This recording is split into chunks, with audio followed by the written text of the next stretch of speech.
नमस्कार विद्यार्थी मित्रांनो, ग्रो अकॅडमी या युट्यूब चॅनलवर तुमचे मनापासून स्वागत आहे. आपला ही एज्युकेशन चॅनल म्हटल्यानंतर आपण एज्युकेशनच व्हिडिओ बनवत असतो.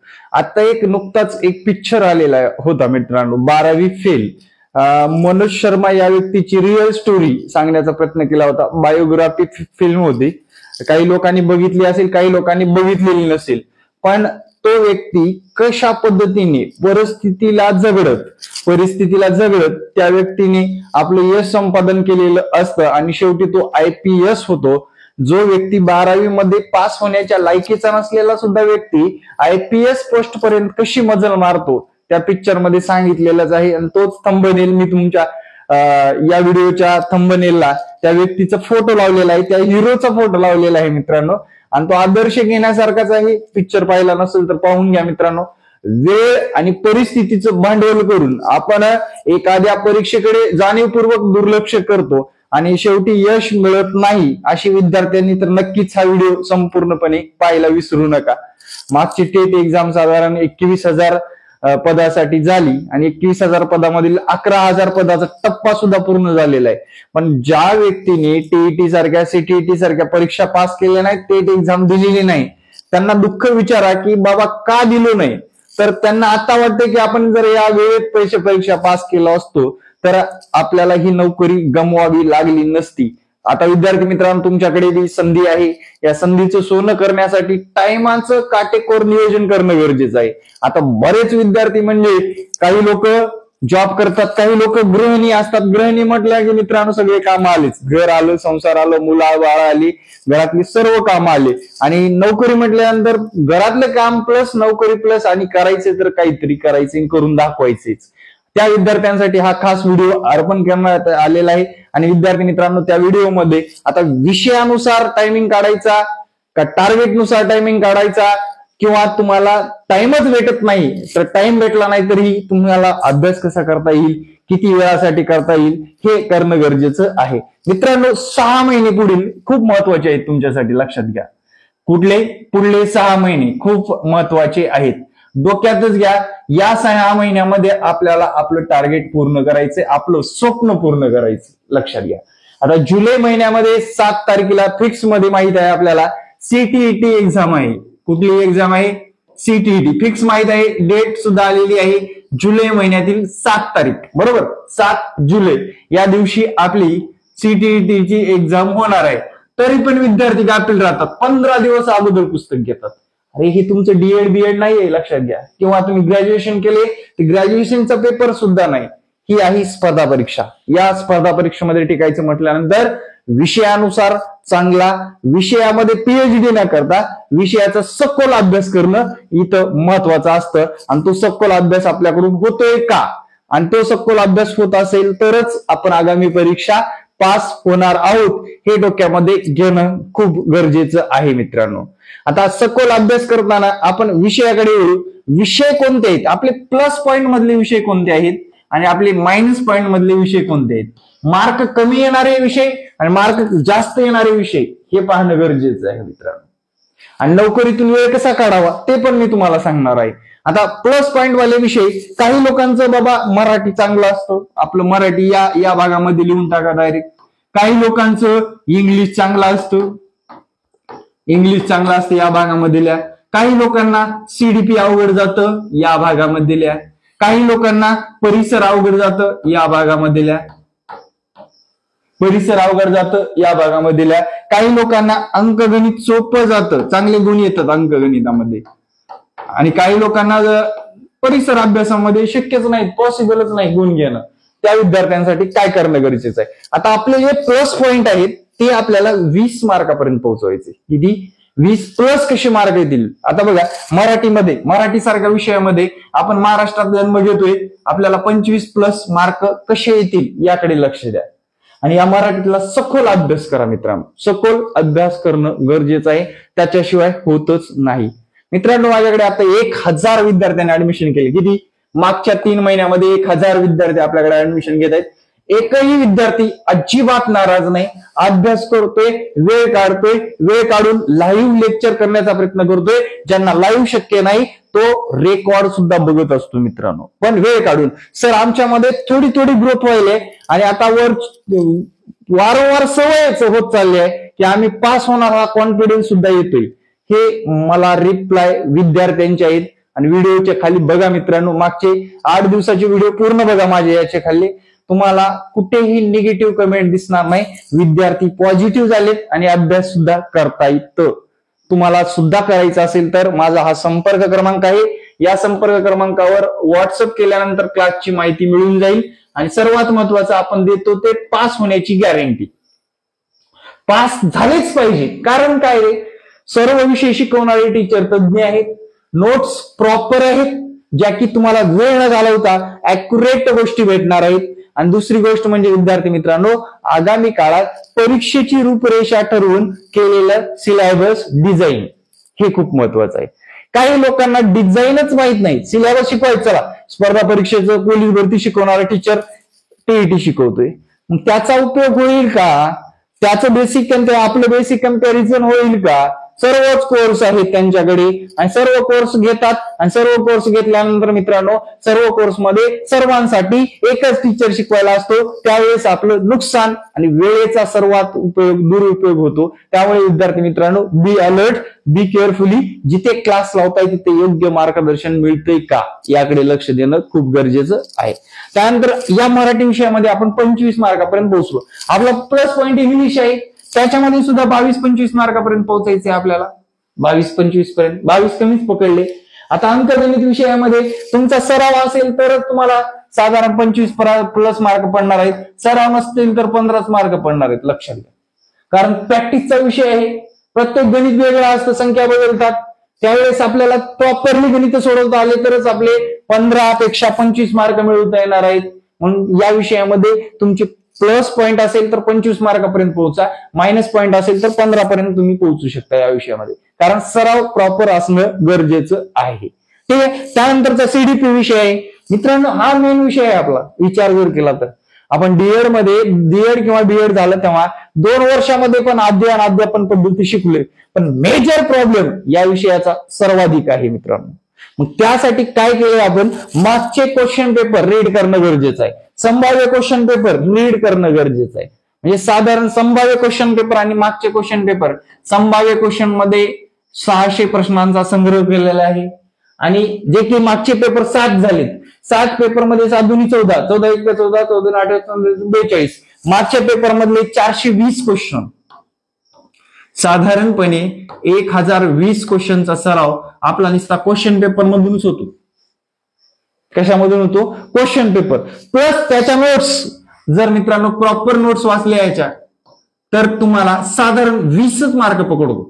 कारण निगेटिव्ह विषय मध्ये टाकलाय आपण, किती 20 मार्क पकडतोय. आणि परिसर अभ्यासासारखं इतिहास आहे, नागरिकशास्त्र आहे, भूगोल आहे, संगणक आहे, माहितीचा अधिकार आहे, तंत्रज्ञान आहे, विज्ञान आहे, या सर्व जर गोष्टी बघितल्या यामध्ये मार्क घेणं शक्य नाही. जास्त नाही मित्रांनो, गोळ्या मारून आपण 30 पैकी फक्त 10 मार्क मिळवण्याचा प्रयत्न करू.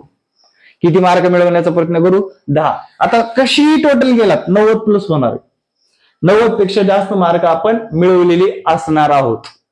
ठीक आहे, 90 पेक्षा जास्त मार्क मिळवलेले असणार आहोत. आता त्याच्या पलीकडे जाऊन ज्यांचं बघा विज्ञान आहे, तुमचा विज्ञान जर निगेटिव्ह पॉईंट असेल समजा, इथे लिहिलं आपण, पण गणित तुमचा पॉझिटिव्ह आहे ना, लक्षात घ्या. तुमचं सामाजिक शास्त्र आहे, निगेटिव्ह पॉईंट मध्येच लिहितो. या 60 पैकी फक्त तुम्हाला 20 मार्क मिळवायचे, लक्षात घ्या. आणि हे बाकी सगळे प्लस पॉईंट आहेत, तरी पण आपण 5ला कॅच करतोय. म्हणजे विद्यार्थी मित्रांनो, या विषयामध्ये अनेक विषय अवलंबून आहेत, अनेक विषयाचे घटक विचारले जातात. मग ते विषय आपल्याला सर्व अभ्यासणं गरजेचं नाही, त्यातले मोजके विषय आपल्याला क्रॅक करणं गरजेचं आहे. नोट्स प्रॉपर पाहिजे, तरच हे मोजके विषयामध्ये सुद्धा मार्क मिळवता येतात. म्हणजे आपलं सर्व काही डिपेंड कशावर आहे? आपल्या मार्गदर्शक निवडण्यावर आहे. आपण कोणती परीक्षा पास करतोय त्याचा सिलेबस माहित असणं गरजेचं आहे. त्याचे सुद्धा व्हिडिओ टाकलेले आहेत, तुम्ही पाहू शकता. घटक वाईज सिलेबस किती लोकांनी पाहिला व्हिडिओ मला कमेंट मध्ये सांगायला विसरू नका.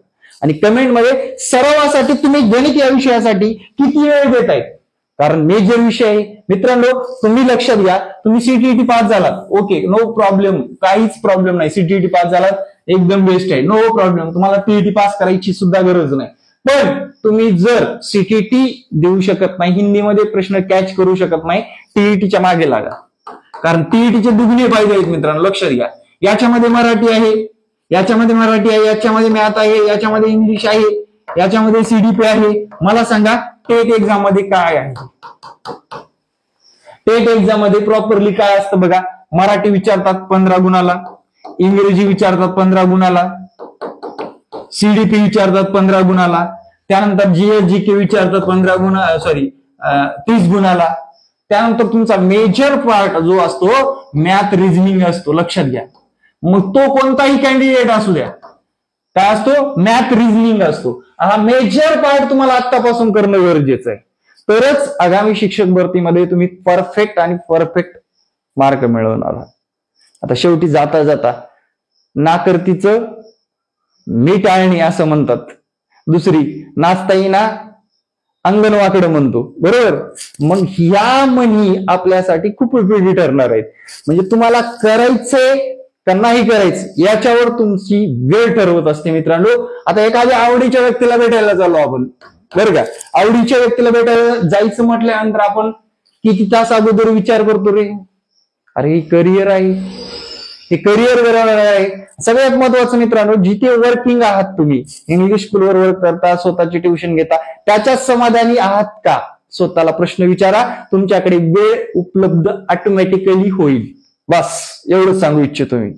म्हणजे तुम्हाला स्वतःला प्रश्न विचारायचे की आपल्याला वेळ काढायचे, तर आपण आपल्या कामामध्ये सॅटिस्फाईड आहोत का, हे स्वतःला प्रश्न विचारा. आज सध्या बघा इंग्लिश स्कूलवर काम करताय तुम्ही, मला सांगा कुणाला 20,000पेक्षा जास्त पगार आहे रे?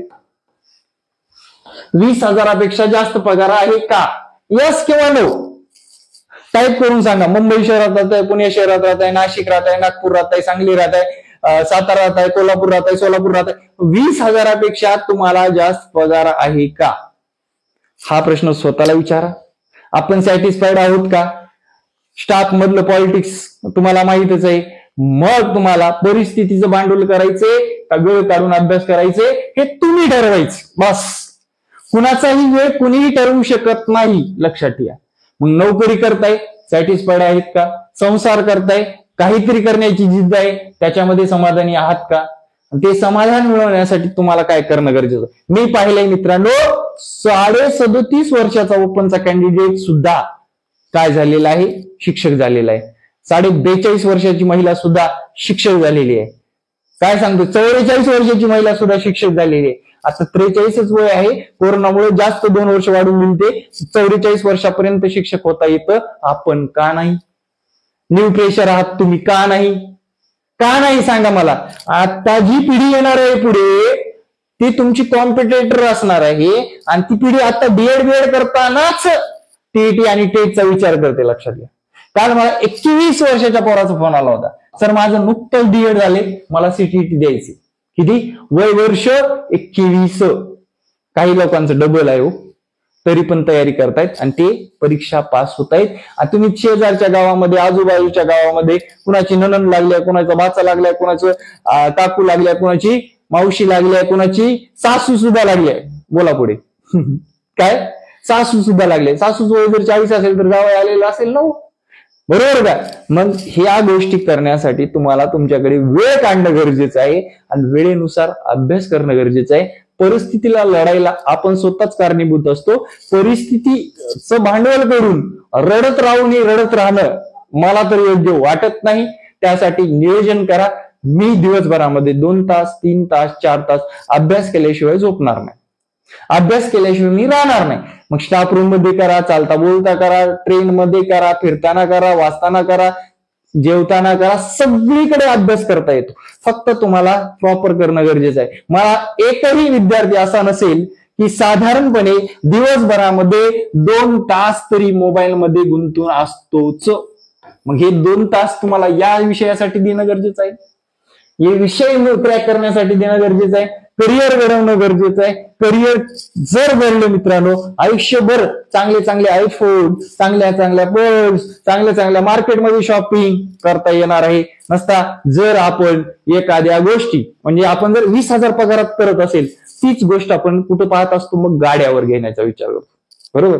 आता पर्स घ्यायची म्हटल्यावर मॉलमध्ये कधी घेणार, आपलं इन्कम चांगलं असल्यावर. नसतं आपण कुठे घेणार, 250, 300, 200 wholesale market, sale sale sale, 250 त्यातली एक उचलत असतो आपण. मग आपलं आयुष्य बदलण्यासाठी आपणच कारणीभूत आहोत. आणि मित्रांनो, जेवढे गरीब असतात ना, जेवढे गरीब परिस्थितीने आणि पैशा पाण्याने, त्या लोकांकडे वेळ नसतो, आज जास्त असतो. मग त्यांचा दिवस कसं बदलेल? तुम्ही सारखं बिझी राहा. बस तुमच्या आयुष्यामध्ये काम हे देवपूजा आहे असं समजा. काम करणेच आपलं सर्वात भक्ती आहे, देवपूजा आहे, आपण केलेलं व्यासंग आहे. का कर्म करा, फळाची चिंता करू नका, फळ ऑटोमॅटिकच एक दिवस चांगलं येणार आहे. मित्रांनो लक्षात ठेवा, फळ ऑटोमॅटिक चांगलं भेटणार आहे. फक्त कर्माचा वे फ्लो चांगला असला पाहिजे, त्याच्या मागचं बॅकग्राऊंड चांगलं पाहिजे, त्याला जोर चांगली दिली पाहिजे, तज्ञ लोक तुम्हाला मार्गदर्शन करणारे पाहिजे, तरच आगामी काळामध्ये ही परीक्षा क्रॅक करू शकणार आहात. मित्रांनो, व्हिडिओ कसा वाटला? कारण या व्हिडिओच्या माध्यमातून मागच्या रिझल्टचा विचार जर केला, 3.5% रिझल्ट लागतो म्हटल्यानंतर ही परीक्षा अवघड आहे का सोपी आहे तुम्हीच ठरवायचे. आणि येणारे प्रत्येक व्हिडिओ पाहण्यासाठी ग्रो अकॅडमी युट्यूब चॅनलला सबस्क्राईब करायचे. हा माझा संपर्क क्रमांक आहे. क्लास चालू आहे, ज्या विद्यार्थ्यांना हवा आहे, सध्या ऑफर सुद्धा चालू आहे मित्रांनो गुढीपाडव्याची. नक्कीच हा स्क्रीनशॉट पाठवा, ऑफर सुद्धा मिळेल. आणि येणारे प्रत्येक व्हिडिओ पाहण्यासाठी आपल्या चॅनलला सबस्क्राईब, लाईक आणि शेअर. आणि शेवटी जाता जाता प्रतिक्रिया नोंदवायला विसरू नका. व्हिडिओ कसा वाटला, व्हिडिओ मधून काय शिकलात आणि कोणत्या गोष्टीमध्ये अजून तुम्हाला भर टाकायची आहे, नक्कीच मला सजेस्ट करू शकता. धन्यवाद. जय हिंद, जय महाराष्ट्र. मित्रांनो, भेटू नेक्स्ट व्हिडिओमध्ये. जय हिंद, जय महाराष्ट्र.